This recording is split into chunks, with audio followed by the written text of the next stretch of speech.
Welcome to Board Gamers Anonymous, episode 226, World Cup Bracket, Alternate History. We'd like to thank our brand new Patreon backers, Aaron and Grady, for helping us bring you a brand new episode. Welcome to Board Gamers Anonymous, the podcast about board gamers and the insane fun we have at the table together.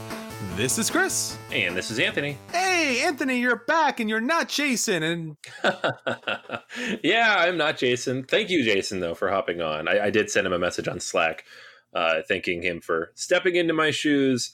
I was very, very not available last week. So there was no way I could have made that work. You missed it. Jason was trying to pretend to be you for the whole episode, man. It was very disturbing. What, is it talking about Euros or something? He was going on and on about rolling rights to the point where I actually had to cut some of that out of the episode because I'm like, you're not Anthony, man. You haven't earned talking about rolling rights. Only Anthony can do that. Yeah, as he comes in, like, next week I'm going to review like 4 of them. And if I came in and found out he reviewed all of them and just gave them all bad reviews, like, come on, man. So... Well, I think it might be a good thing not to listen to the episode because you might get a little upset. Everyone else listened to the episode, so they know what I'm talking about. You might want to stay away from the episode, at least until, I don't know, 2 or 3 years down the road. And then when it's safe to come back to that episode, then listen to it. But until then, just avoid it. Just trust me on this.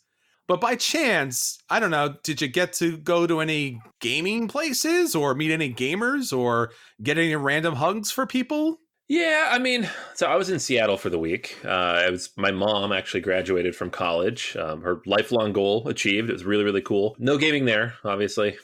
And I did bring some card games too, and I tried to get my family in on them, and they just weren't having it. But I did spend the day in Seattle proper and just kind of wandered around the city looking for game stores. And there's plenty there now because Seattle's a pretty hip gaming place. I didn't spend a ton of time in any of them, but I did find one in Ballard, the Mox boarding house, which was, man, if this existed here, I don't know if I'd ever go home. Like, it's massive place. It's got a bar and a restaurant. It's got alcoves for all the different types of games. It's got games all over the store. Just the presentation of everything is fantastic. Everybody was super nice.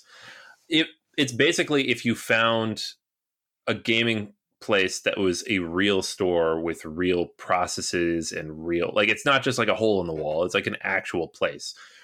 And I didn't get to spend a ton of time there because I guess their summer game nights aren't as full as other ones, but I absolutely will be back there in the future because, yeah, everybody was fantastically awesome and nice, and like the demos they set up were like awesome games. They had Innis, they had Heroes of Land, Air, and Sea, then they had Clans of Caledonia set up. Like, wow, you guys know your games. So yeah, that was fun. Nice. At least you got to visit a good game store while you were out there. Yeah, I mean, that was the goal. I mean, there's a whole bunch around the area, but in the little bubble I was traveling that one day, this is the big one. So if any of you out there have a favorite local game store, or if you happen to run a really awesome FLSGS, please let us know. We'd love to talk about it and bring local gamers to your game night.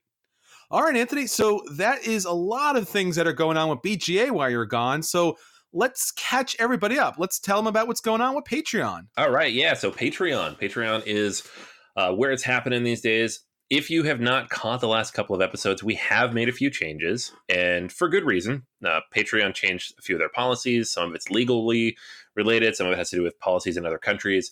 Regardless, we couldn't run the contest the way we were already running it, so we had to change it. So if you haven't already read this or seen this or heard this, what we've done is we've removed every level below $5. You can no longer back at the $1 or $2 level. We do apologize for that, but we will be putting up some episodes on Bandcamp soon for about $1 that you can purchase if you just want to hear some of the bonus content. Result of this, though, is that everybody on the Patreon is now eligible to enter the contests, and they're going to be a little bit more fun. It's not just us pulling a name out of a hat. We have a little bit of a competition every week. So every Thursday, middle of the day, I'm going to be posting a trivia question, something that's designed to be difficult. Ideally that nobody's going to get perfectly correct, at least not right away, so that the contest won't be over within an hour, right? We want this to stick around for a couple of days and people to try to figure it out so that people who aren't online during the middle of the day still have a chance. The result of that will be we'll post on Thursday, and then Monday or Tuesday when we record, we'll take a look and see who the winner is. You have all weekend to take a look. And then that will be our winner of the game that we give away every week. If you're listening to this early, we have 3 contests this week because we are catching up for the weeks we missed at the beginning of June when we switched things over. So make sure you check them out. If you don't have any idea on one of them, maybe one of the other 2 will jump out at you. After this week, it will just be 1 per week. Last week's inaugural contest, which there was only 1 of, because again, I was out of town, we had a rainbow palette of components from Airlines Europe, and Drew was the lucky winner, or I guess the knowledgeable winner, who was the first one to guess what game that was from. Keep an eye out for future ones similar to this. They're going to have multiple games probably with different types of components. We'll make it harder, I promise. But yeah, congratulations to Drew for getting that right. You're the first winner. We will be reaching out to you to choose a game from our list. And we'll also have a winner next week for our World Cup competition. We had a lot of entries there as well. We're going to be running through, obviously, the games that win that today, and then we'll choose who is going to take home a game. So next week's episode, lots of games going out to lots of people. So keep your ears peeled for that. Yeah, and if you have been listening to the last couple of episodes or been listening to Board Game Media recently, whether it's on YouTube or on your podcast player, you understand how challenging it is to keep putting out episodes and content each and every week.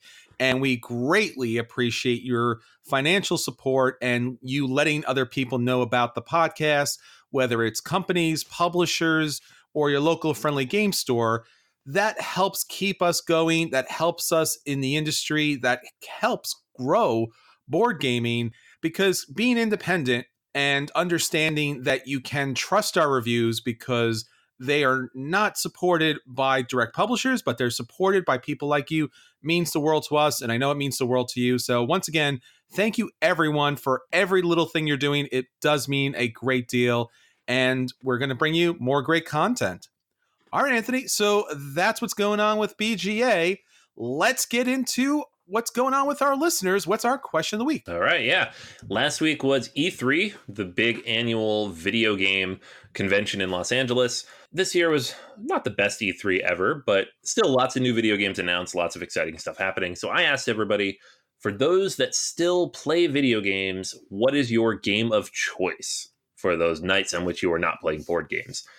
I worded this very carefully because very frequently when I post something like this, half the answers are, I don't play video games, which is a perfectly fine answer, but we're hoping to get some good answers here of like game recommendations for people. So this time around, lots of good answers. Some of you asked me why I worded it weird.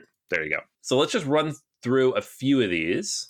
Rico mentions Slay the Spire, which is on Switch for him.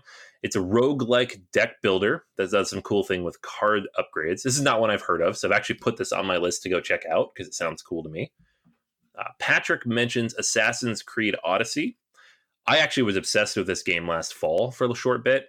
Did not get anywhere near finishing it, but hopefully I'll get back to it at some point. Gary mentions Counter-Strike Go, as well as Super Mario Odyssey. Cindy mentions Octopath Traveler and Breath of the Wild. Rodney mentions Grim Dawn, which is a Diablo-style dungeon crawl. We have other entries here: RimWorld, Empire Earth 2, Stellaris, Kerbal. All of those are kind of video games that are somewhat similar to board games, at least in terms of how people approach them. Chris mentions Into the Breach, which is a fantastic, like, small grid tactical game, which I have a lot of fun with. There's a lot of answers here. Some of the other big ones that pop up a lot, we have Overwatch, Skyrim, Civilization came up a couple times as well. For me, personally, I think it's usually either Civilization, which I come back to probably at least once a week or two, just and play through a full thing and lose an evening. Breath of the Wild, a game that I beat 2 years ago and just come back periodically to and spend a few hours in just exploring new stuff. I don't think that game will ever get old for me. But yeah, it's cool to hear so many different video games out there people are playing. Obviously, you can't go to game night every night. Not everybody's a solo gamer, too, so it's cool to have some other options. Yeah, for me, I'm sticking with, I guess, the new modern classics, so to speak. So probably Hearthstone or any version of the MOBA games that are out there a lot. So your League of Legends, your Heroes of the Storm, basically get a bunch of people together, have some crazy wacky powers, and fight it out in a little arena. That typically tends to be the games I kind of send people to because they typically are newbie friendly. And yet at the same time, you can really build up your character and really become a super pro at it. So that's where I like to send my non-gamers, so to speak. I don't know if they're newbie friendly. Those games kick my ass. I don't know. Like, the MOBAs, man, I don't know. All right, so let's get on to our feature review. We are talking about alternate history board games in a fashion that's a little different, but a lot of fun for us to do. And in particular, we're all big fans of the World Cup, and especially the women's team in the US. They've already moved on to the next round, 2 great victories. And most people out there in the world might be, soccer, or for a better word, football players out there. And we want to bring a bracket style gaming competition to board gaming. So we had a contest up and running, and we got you to jump in with us and help us decide on what is the best game that's typically set in the modern universe, but has something strange and different to it that just kind of gives this feel of an alternate history feel. Right, Anthony? Yeah, absolutely. So, like, not necessarily just like steampunk or alternate World War II, but just anything like that that's not like ancient history. That's a little bit different, a little bit weird, a little bit wacky. Something's different, something's changed. And we managed to scrape together 32 of them for this. All right. So, Anthony, why don't you start us off with the first bracket? The way the World Cup works, for those of you who don't follow, probably Americans, there are 8 pools within which there are 4 teams each. And I believe in the Women's World Cup, there might only be 6 pools, but in our case, we're going to do full 8 because I didn't know that when I built this. So there you go. So we have 32 games. From each pool, we're going to pick 2. And then we have a bracket of 16. Then we just go straight elimination to the winner. So we'll be relatively quick running through the pools just because, if we talk about every game at length and every matchup at length, it would be very, very long. We kind of want to get to the good stuff in the bracket. But kicking things off, of course, we want to do the pools, starting with Pool A. And the 4 games here are Spirit Island, Yamatai, Aquasphere, and Time of Legends, Joan of Arc, a game that is not necessarily out yet, but enough people have had their hands on it that we included it. All right, well, we got a good and interesting first pool here, Anthony. A lot of great games, a lot of games I like to play a lot, and I actually got a chance to actually play a little bit of Joan of Arc, Time of Legends. And you know what? I'm going to go with Aquasphere here. I just think that it stands out a little bit more. You got the bots there, you got the programming, so just a little bit different from the everyday kind of deep sea exploration. Yeah, I'm cool with Aquasphere, personally. I have not got a chance to play Joan of Arc yet. I do like the look of it. I feel like it would be a good fit here in the long term. Yamatai is another fun one, although it is kind of just like a vague fantasy version of Japan. Spirit Island also has some fantasy elements to it, but the reason I like this one and that I'm going to pick this one to move on is that it does include the real world colonial powers that came and basically conquered all the islands that are like Spirit Island. So you're not just fighting off vague colonists, you're fighting off the English and the Dutch and the others that come in as you upgrade to the expansion content. So I like Spirit Island for this one. All right, so that means Spirit Island and Aquasphere moves on to the next round. All right, so Pool B, we have Scythe, The Resistance, Barrage, and Conquest of Planet Earth. All right, well, I'm going to jump in there with Conquest of Planet Earth by Flying Frog Games. Maybe not a lot of people have played this, but it's a really interesting game, and it's all about this 1950s era sci-fi where aliens are real and they're invading Earth, and they've been doing that for quite some time. You get to play the aliens, and that's a thing that happens while normal troops and planes and boats and armies and military kind of fight you back. So it has a little bit of a twist there. So I'm going to go with Conquest of Planet Earth. Yeah, I mean, Conquest of Planet Earth has been on my list to play for a long time. I mean, I ignore generally games that look like this, but you keep talking it up, so I figure I have to find it eventually. Barrage for me was like another one I'm very interested in. It's not out yet, obviously, but we've both played it at cons, and it just kind of takes like that Tesla aesthetic where everything's a little bit weird and different in terms of the power generation. But at the end of the day, it's really just you're building dams. I feel like they threw the theme on there to be slightly different. For me, the obvious walk away here is Scythe, because Scythe does everything we want this bracket to do. It is the real world. It's Europe in the 1920s, but it's not. These different countries, they're not the countries that they are. Like they look like Russia, they look like Norwegian countries and up there. They look like France and they look like England, but they're not quite those things. They have mechs and they have animal familiars and they have all these different things. They have airships in the expansions. And it changes everything just enough to be like, well, this is a world I don't recognize, but I do fully recognize. So for me, Scythe All has right, to so move that on. means Scythe and Conquest of Planet Earth moves on to the next round. Next up. All right, next up in Pool C, we have Birium, City of Gears, Steamworks, and the World of Smog on Her Majesty's service. So these are all kind of steampunky games, almost all of them 19th century. Interesting matchup. Yeah, you know what I really like? Steamworks does a really good job of actually talking about and utilizing in this kind of really cool tableau building / tile construction where you're connecting the different power sources of this steampunk universe, and it's just a lot of fun. So I'm going to go with Steamworks. Yeah, Steamworks is really cool. I mean, it's not a game I've had a ton of time with. City of Gears, similarly, like I've had a chance to play it a little bit. It looks very interesting. I'm not sure how evocative of the theme it is just yet. And then the World of Smog has actually been expanded into other games now, but for me, it's just a little bit more fantastical than I'm looking for. You all know which game I'm going to pick here. I'm just giving those all lip service. It's Spirium, right? So this is one of my favorite games of all time, and it kind of falls victim to the same thing as like Barrage with the theme is kind of spiced up a little bit to be more interesting. But I'm cool with that because it's an awesome game, and I like those little green crystals. So that one's Well, as long as it's not Feast Froden, I think we're okay. I almost put it in here just to see what you would do. I didn't want to Well, break I you. think in an alternate universe it would be here. So, but I'm glad it's not. We're in the main timeline of BGA. And yet it is here because we're talking about it. Oh, yes. All right, so that means Spirium and Steamworks moves on to the next round. What's up next? All right, Pool D, we have Rivet Wars, Eastern Front, Australia, Wings of War, Tripods and Triplanes, and then Axis and Allies and Zombies. This is a rough one. There's a lot of really good interactions here with these kind of, as you mentioned, fantastical, sources kind of interacting with things. And obviously, there's so much good here. You know what? I'm a really big fan. I'm not really a big Cthulhu fan, but Australia's, you're playing a Euro game. It is a straight up Euro game, and it's got Cthulhu.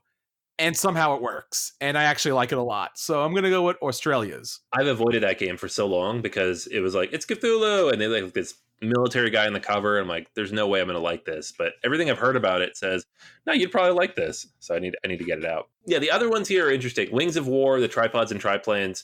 It's War of the Worlds, basically. And I love that. And that's almost like one of the originals of this, of just like, hey, what if real world, but also aliens are here, Axis and Allies and Zombies is kind of annoying to me, but also fits the theme. So, hey, what if Axis and Allies, but also zombies? The one that I really like, though, and this is a game that, again, you, Chris, turned me on to a while back, is Rivet Wars Eastern Front. And this is one of those, like, severely underrated CMON games. It is kind of a RTS-style miniatures game where you have these two armies kind of going towards each other across this big open map. There's trenches everywhere. It's supposed to be World War I, but everybody has mechs and these big, crazy looking units that go across the map. And then there's upgrades where you have flying machines and everything else.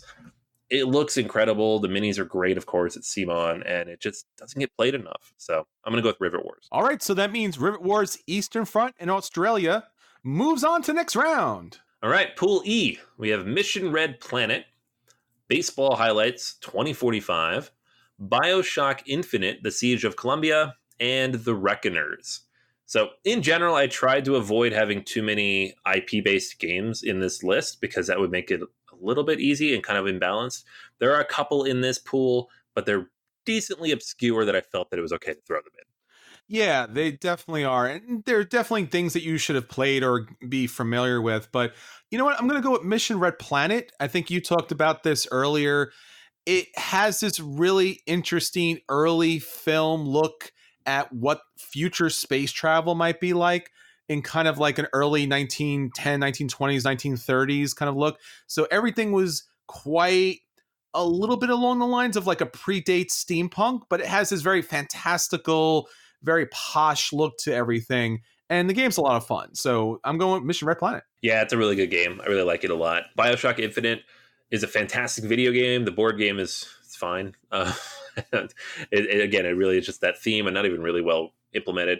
The Reckoners is more modern day and kind of a cool spin on what if superpowers, but it is prohibitively expensive and relatively light. So I don't know how well it does at that. Baseball Highlights 2045, however, is one of my favorite games. And while it is like near future, it's not modern day or past. It is close enough to near future. And it asks the question, what if baseball was so boring nobody watched it? Which is absolutely modern day. So we have kind of the whole idea there of, let's get some cyborgs and robots in there. And it's such a good game because of it. So that's what I'm going to go with. All right. So that means that Mission Red Planet and Baseball Highlights 2045 moves on to the next round. Next up, Pool F. We have Shadows over Normandy, Duel of Ages 2, Temporum, and Dust Tactics. All right, so for Pool F, man, I'm jumping in, and I'm going to go with something a little different here. I'm going to go with the miniatures game. I'm going with Dust Tactics. World War II, alien technology, just you can't really beat that when it comes to miniatures, and it's just fantastic production there. Yeah, absolutely. Dust Tactics is like miniature games in general are kind of stodgy. This one is like, hey, what if World War II, but all the things. Not just World War II, but all the things. The game I'm going to pick here is kind of similar to that, but without the miniatures, and that is the Shadows over Normandy. This takes the original system, Heroes of Normandy, which is a World War II game that uses tiles instead of miniatures in a very evocative, convincing, well-produced way.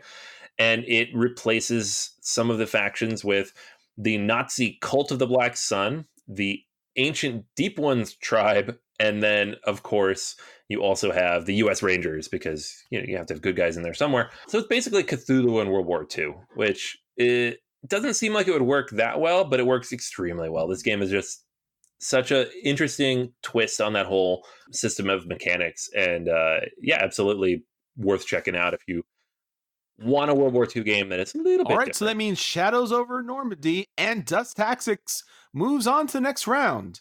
Next up. All right, Pool G. This one we have A Study in Emerald, Mr. Jack in New York, Dogs of War, and Martian Rails. All right, so once again, I'm going to jump back in a pool that I'm not really that comfortable with, which happens to be filled with Cthulhu monsters. So yeah, A Study in Emerald. It's all about the British monarchy kind of being overtaken by the elder gods, and you have to fight back or stay loyal and stay with these elder gods as they kind of reign over the earth. It's a lot of fun and really interesting game. It had a reprint, which kind of cleaned things up a little bit, but both versions of the game are currently out of print. Yeah, it's tough to find, which makes it hard to put on here, but it is so good that we had to include it. For me, the game I'm going to pick is Dogs of War. It's steampunk, but it's Renaissance era. So it's even further back than like the 19th century. So you have things like Clockwork Knights, these big goofy looking war machines. We have flying machines. It's a war game. It has miniatures. It is a CMON game, but it's kind of, again, one of their hidden gems that really introduces a lot of cool mechanics with just this crazy interesting theme that takes a time in history that we all know where all these different houses are fighting against each other in Europe and introduces just fantastical, but not quite outlandish systems. It's not magic, but it's almost magic. So Dogs of War. So that means A Study in Emerald and Dogs of War move on to the next round. Next up. Pool H, last pool here. We have Black Orchestra, Fortress America, This War of Mine, and Leviathans. Yeah, we're getting into some rough choices here, but I'm going to go with a Black Orchestra. Obviously a great pedigree by Philip DeBerry. And once again, you can take out the baddies from World War II. This is a really good one. And I think, again, World War II is really ripe for this, where things just like, what if it was slightly different? Leviathans is a game that, once again, is very much overlooked, but a solid game that people swear by. The idea here is that in the 19th century, somebody discovered this fluid that helped lift things off the ground. So rather than just like zeppelins and big airships, you have legitimate warships made of metal flying through the sky. So it is a miniatures game. It's from Catalyst, but it introduces a lot of different cool ideas. It takes place in the early 20th century, like 1910s, and you have these giant ships flying around going at each other, kind of like a pre-World War One take on Europe. So it's a very interesting game and well worth taking a look at. All right, so in that final pool, Black Orchestra and Leviathans move on to the next round, and that's the end of the first bracket. And now we're moving on to the second, Anthony. What do we have? All right, yeah. So now we're gonna do 1 through 16. These have been seeded based on, I guess, BGG ranking and our own preferences. But we're gonna run through these real quick because we kind of talked about most of these games already a little bit. So first up, we have Scythe versus Dust Tactics. What do you think? Well, these are both really great games. You know what? I got to go with Scythe here just because not only does it have some of the miniatures, but it has some great story and artwork. Yep, I agree. I mean, Dust Tactics is really cool, but Scythe really just drives it home with how much it can pull together. All right, so Scythe moves on to the next round. All right, next up, A Study in Emerald versus Australia. Two Martin Wallace games, by the way. Yeah, and two Cthulhu games. Who knew? Maybe Martin Wallace is Cthulhu. Did you ever think about Yeah. that? Did you ever notice that you never saw him and Cthulhu in the room at the same time? Huh? Huh? Huh? It's Oh, that's true. That's true. I mean, he takes his glasses off and he's just a big All giant right, monster. so I'm going to go with Australia's here just because, once again, not only does it really integrate the Cthulhu elements great, but it's also a pretty damn good game. Yeah, absolutely. I think for me, I like A Study in Emerald quite a bit, but the fact that it is so incredibly hard to find, we're talking like $200 or $300 if you look for it on BGG. I have to go with Australia as well. Same designer, similar theme, just more accessible and a little bit more modern intake. All right, so that means Australia moves on to the next round. All right, next up, Mission Red Planet versus Aquasphere. Ooh, this is a tough one here. Both really top favorite games for me. You know what? I'm going to hold out here, and I think I'm going to go with Mission Red Planet. I think it's just a phenomenal looking game from a perspective that we usually don't get. What if space travel was something that was this really elegant kind of twist on modern technology? Yeah, it's pretty cool like that. I mean, it would have chosen this, but then it's up against the Stefan Feld game, and it's the only one in here. Really, Yes. one of the few Euros in here at all. So I'm going to go with Aquasphere. All right, Anthony. So that means we move on to our tiebreaker. What do our listeners have to say? All right, these are both pretty close in the votes, but Mission Red Planet did take home a few more. All right, so Mission Red Planet moves on to the next round. Next up. Rivet Wars Eastern Front versus Dogs of War. These are two CMON games, both of them kind of old, both of them a little under the radar. You can tell I seeded these intentionally. Well, these are really rough to take care of because they're both excellent miniature games. I'm going to go with, oh man, this is rough. I'm going to go with Rivet Wars Eastern Front just because the idea of the rivets that you can actually swap things in and out really does give you this idea that there was some sort of technology that actually allowed you to pop on and pop off, tops of tanks to switch them up a bit. Yeah, I have to agree with you. I mean, I like Dogs of War. It's again a hidden gem that just doesn't hit the table at all. But Rivet Wars has so much more content to it, and I feel like mechanically a little bit more going on. So I agree. All right, so Rivet Wars Eastern Front moves on to the next round. Next up. Shadows over Normandy versus Conquest of Planet Earth. All right, so once again, we are looking at modern day technology, modern day military, and yet with a very 1950s esque look at it, which includes aliens and superheroes for some reason. Somehow it kind of works. So I'm going to go with Conquest of Planet Earth. I somehow have still yet to play Conquest of Planet Earth, and it looks interesting. I got to give it a go. But Shadows over Normandy for me is really just captures it quite well. It takes everything that works with Heroes of Normandy and just adds this layer that really is integrated nicely thematically of the Cthulhu mythos. So I'm going to go with that one. All right, so that goes down to our listeners, Anthony, for our tiebreaker. What do they have to say? All right, I guess everybody else is playing Flying Frog games because Conquest of Planet Earth here had just a few more votes. All right, so that means Conquest of Planet Earth moves on to the next round. Next up. Spirit Island versus Baseball Highlights 2045. Oh, this is another tough one here. I'm going to jump in with Spirit Island because the idea of having those colonial powers that kind of imperialistically just controlled and wiped out all those native islands is unfortunately something that happened. So Spirit Island kind of plays the role here. And yet at the same time, playing the spirit's point of view is really interesting. So Spirit Island for me. Yeah, I'm going to go with Baseball Highlights because I like baseball and I like robots. And it has both in spades. Baseball Highlights All right, 2045. Anthony. So that means that our listeners are going to have the decision making here. What do they have to say? Yeah, I don't know that anybody saw this particular matchup coming. So Baseball Highlights 2045 actually had a surprising number of votes. And I thought Spirit Island would go further, but yeah, people are all about futuristic baseball, I guess. All right. So in a massive upset, Baseball Highlights 2045 moves on to the next round. Next up. Black Orchestra versus Steamworks.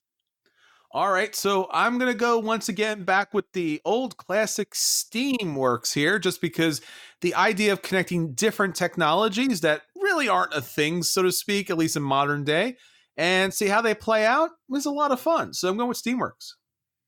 Yeah, I'm going to go with you. Black Orchestra is a really good, if not kind of heavy and dark game, but it's not purely alternate history unless things go perfectly right. And it is kind of brutal and kind of heavy. And Steamworks is just some light fun that, of course, has a nice steampunk theme that is pretty well implemented. So I'm going to go with Steamworks. All right, next up. Birium versus Leviathan. Well, I've never heard of Spirium before because I don't listen to BGA, so I'm going to go with Leviathans here, Anthony. What do you have to say? And you know what the listeners think because they know. Oh, it's Spirium. All right. Well, it seems our listeners broke through there, and Spirium moves on to next round. All right, Anthony, we start all the way up back again. So what do we have? All right, we got 8 games left. We're going to run through these, get down to the last 4, then 2, then 1. First up is Scythe versus Australia. Well, I've been riding that track, and I'm going to ride that track a little longer until an Elder God pops up. Australia's for me. Really? Okay. Yeah, I got to stick with Scythe. I mean, I said this when we did the pools that this is like the game that kind of defines this, and maybe I'm just tipping my hand here on what I'm going to vote for throughout the whole thing, but yeah, Scythe for me. All right, so Anthony, what do our listeners have to say? So much Scythe. They also are tipping their hand here a little bit. Yeah, they definitely pick this one. All right, so Scythe moves on to the next round. Next up. Mission Red Planet versus Rivet Wars Eastern Front. Really tough competition here. Both great games. I'm going to go with Rivet Wars Eastern Front because I like swapping those rivets, my friend. Yeah, it's such a fun game. I'm gonna stick with Mission Red Planet, even though I didn't vote for it last time. It is just thematically and visually such a fun experience, especially the second edition, where they've kind of updated everything to really match that old school look. So I'm going to go with Mission Red Planet. All right, so that leaves it up to our listeners, Anthony. What do they have to say? Very, very close on this one. It was just a couple votes difference, but Mission Red Planet did eke it out. All right, so Mission Red Planet moves on to the next round. Anthony, what do you have up next? Conquest of Planet Earth versus Baseball Highlights 2045. All right, Anthony, you know what I'm going to say here. Take me to your leader. Conquest of Planet Earth for me. Yeah, I think Baseball Highlights because, again, I like robots and I like baseball. Sticking with that. All right, so what do our listeners have to say with me? Is it baseball or global domination? Global domination.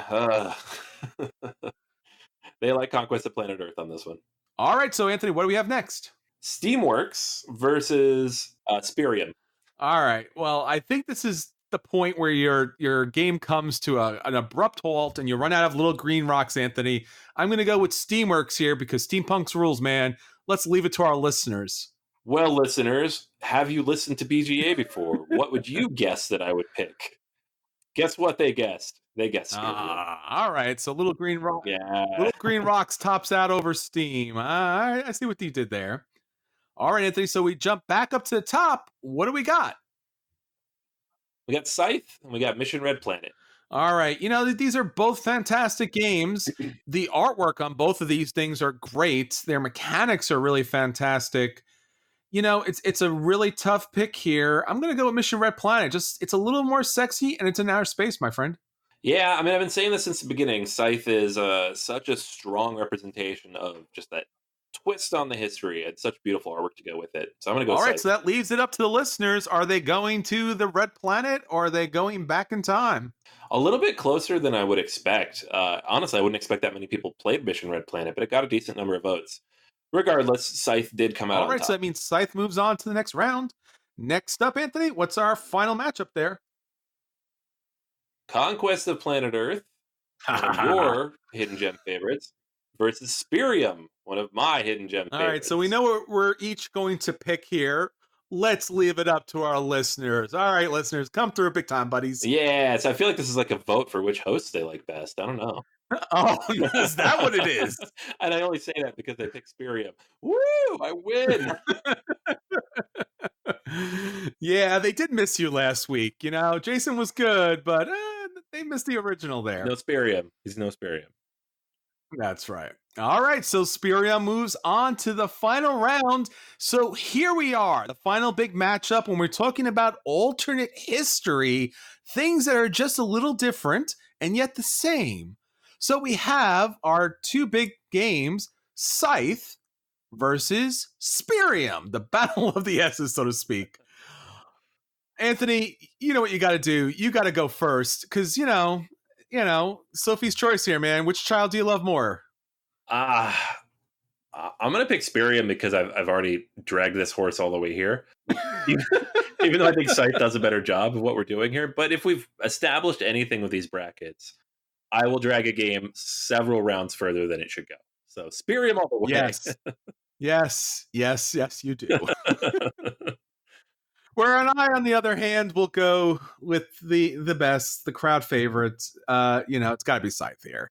All right, Anthony. So that leaves us to the listeners. Who do they love, my friend? Who do they love? Scythe, so much Scythe. I think like 80% of the people who filled that out picked Scythe to win it all. So as long as you picked it at any given point, it was going to win no matter what. Aw, poor little green rocks. I know. They did well. They did really well, though. They did. Come on, Asmodee, reprint the game, give me an expansion, and then make all my friends want to play it. Come on. Or better yet, incorporate Spirium as, the kind of prequel series, so to speak, for Scythe. So those mechs run on green rocks. That could be a thing. All right, so forget you, Asmodee. Jamie, Stegmeyer, get on it. Pick this up. All right, so that makes Scythe our winner from the Women's World Cup Bracket Alternate History. So that's everything for this week. Until next time, this is Chris. And this is Anthony. And in an alternate universe, we did not save you a seat at the table. Missed. Bum, bum, bum.